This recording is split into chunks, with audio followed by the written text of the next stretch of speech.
Hey guys, Andrea Serrano here, resident stylist at MORPH Clothing, and I'm going to show you a few different ways to wear your MORPH dress that maybe you haven't seen yet. I love doing the twisty style, so these are the sleeves, and you just twist, twist, twist. This style kind of lends itself to maybe a little dressier. I love wearing my sneakers all the time, so as you know, you can dress up a look, you can dress it down. This is just one of the styles right here that you can wear. You can also do this very easily. And especially when it's hot out, you kind of want less fabric on your body. So this is a good way to solve that issue. This is an easy little switcheroo right here, the Grecian style, one of my favorites.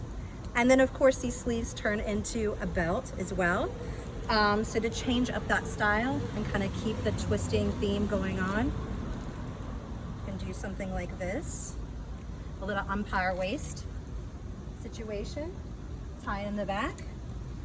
You can tie it like this. Keep on twisting. Something like that, and voila!